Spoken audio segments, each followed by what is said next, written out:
Hello welcome. एक बार फिर से आप सभी का स्वागत है ऑनलाइन क्लासेस में। ये सेकेंड ईयर का जो फर्स्ट पेपर आई थिंक आप लोगों का सिलेबस कंप्लीट हो गया था, बता दिया गया था क्या क्या कंटेंट है उसमें, क्या क्या चीज़ें हैं। आप लोग अच्छे से समझ चुके होंगे क्या क्या आपके सिलेबस में है, क्या क्या चीज़ें आपको पढ़नी है। आज आपके सामने है सेकेंड पेपर आपका, क्योंकि बोथ हैं, दोनों ही चलेंगे आपको, तो सेकेंड पेपर में भी क्या कंटेंट है जान लीजिए। कहानी वही है जो फर्स्ट पेपर में, जहाँ पे आपने ख़त्म किया था फर्स्ट ईयर में।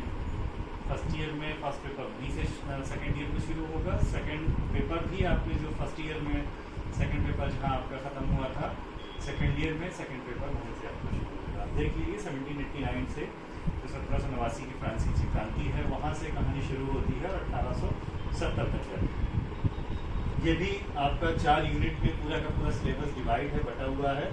यूनिट फर्स्ट में आप देखेंगे शुरुआत होती है जो आपने पीछे छोड़ा था फ्रांसीसी क्रांति, वहीं से ऑलमोस्ट शुरुआत इसकी होती है फ्रांसीसी क्रांति से। ये बहुत इंपॉर्टेंट है। ये एक ऐसा टॉपिक है जो आपको फर्स्ट ईयर में भी आपने थोड़ा बहुत पढ़ा होगा, सेकेंड ईयर में भी आप इसको यहीं से शुरू करेंगे। तो इसमें वही है, फ्रांसीसी क्रांति के कारण क्या थे, घटनाएं क्या थी, प्रभाव इसका क्या पड़ा।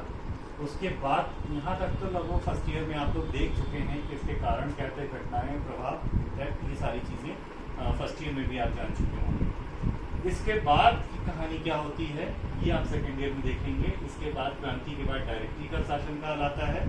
डायरेक्टरी एक्चुअल में कुछ लोगों का एक, जब क्रांति के बाद राजा का जो राजगद्दी थी वो खाली हो जाती है, राजा हटा दिए जाते हैं, तो उसके बाद दिक्कत आती है शासन प्रशासन कौन सा चलाएगा, तो वो डायरेक्टरी के हाथ में आ जाता है। एक काउंसिल के रूप में कई लोग होते हैं जो विभिन्न पदों पर होते हैं, उनको डायरेक्टर बोला जाता है। वो शासन में आ जाता है, सीधे सीधे डायरेक्टरी के हाथ में आ जाता है। अब डायरेक्टरी शासनकाल उस फेज को किस तरह से निकालती है, समस्याएं क्या आती हैं, विदेश नीति क्या रहती है और किस तरह से इसका अंत हो जाता है, ये चीज़ इसमें आप जानने की कोशिश करेंगे। इसके साथ साथ में एक और टॉपिक जो इसी में इंटरनल इस टॉपिक के है वो है आतंक का राज।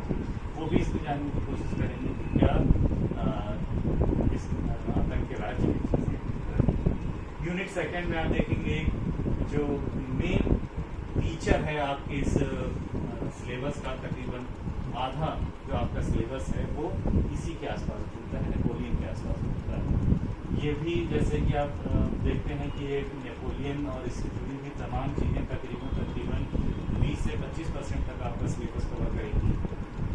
चीज़ों को जानेंगे। नेपोलियन का काल, शुरुआती उपलब्धियाँ क्या थी नेपोलियन की, किस तरह की उपलब्धियाँ इसकी रही, विदेश नीति, फिर जब ये और थोड़ा सा प्रभावशाली हो गया, आप देखेंगे कि नेपोलियन एक छोटा सा लड़का था, चाय बेचने वाला लड़का था, किस तरह से फ्रांस का शासक बन गया जाके वो, किस तरह से एक पूरा बड़ा फ्रांस का ही नहीं पूरे यूरोप का प्रभावशाली व्यक्ति बन गया। ये सब कैसे हो गया इसमें देखने की कोशिश होगी। उसकी विदेश नीति क्या रही, प्रथम काउंसिल के रूप में उसका शासनकाल किस तरह से रहा, फिर जब वो फ्रांस का राजा बन जाता है तब उसकी क्या क्या उपलब्धियाँ रही, क्या क्या कार्य उसने किए, वो देखने लायक बात है।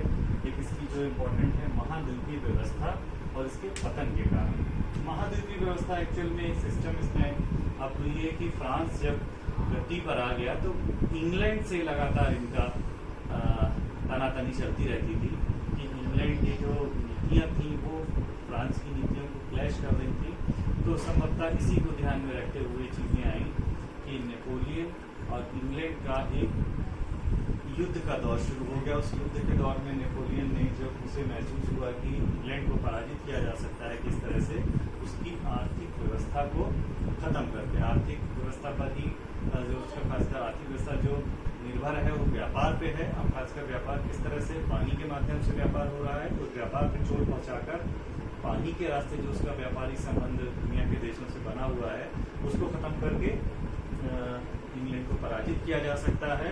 तो उसी को ध्यान में रखते हुए उसने कॉन्टिनेंटल सिस्टम लागू किया था, महाद्वीपीय व्यवस्था लागू की थी, जिसके तहत इंग्लैंड के व्यापार को प्रतिबंधित करने की कोशिश, दुनिया के जो जिन देशों से उसके व्यापारिक रिलेशन थे उनको समाप्त करने की एक कोशिश थी, पहल थी नेपोलियन की, लेकिन उसमें सफल नहीं हो सका। और साथ ही साथ उसके पतन के कारण क्या रहे, किस तरह से उसका डाउनफॉल हो गया।